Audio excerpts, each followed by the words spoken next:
Contrairement à beaucoup de skippers qui prennent le départ de la Mini Transat, pour moi c'était loin d'être un rêve et c'était pas une évidence. Pour moi la voile c'est avant tout un loisir, j'y passe beaucoup de temps, j'y passe tous mes week-ends.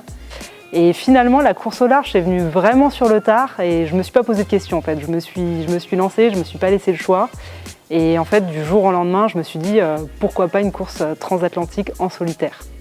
L'une des clés de la réussite dans la course au large, c'est d'être bien entouré. Et ça, c'est pas moi qui le dis. Je pense que beaucoup de coureurs de très haut niveau peuvent le dire. Moi, j'ai de la chance d'être bien entouré, donc grâce au pôle Mini 650 de la Turbale, de mes coachs Hervé et Vincent, et puis bien sûr de mes partenaires. Donc mon partenaire principal, Dynamips, et puis des partenaires techniques qui sont arrivés plus récemment, la Ball Nautique, Wishart Pro Furl et puis Studio. En fait, quand j'ai commencé le projet, c'était la première fois que je faisais de la course au large, la première fois que je faisais du bateau en solitaire, en compétition. Donc c'est difficile de savoir finalement ce qu'on vaut. Après, j'ai un bateau dernière génération, donc forcément ça crée des attentes, ça crée des envies.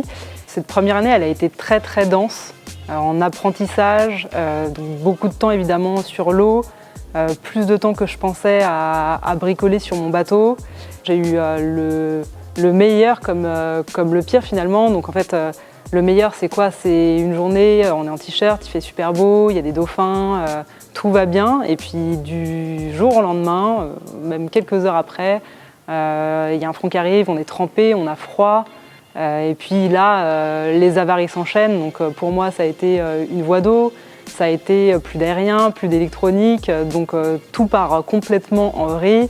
Et là, on se sent vraiment tout seul, on se demande qu'est-ce qu'on fait là et on se dit plus jamais ça et finalement, on y retourne.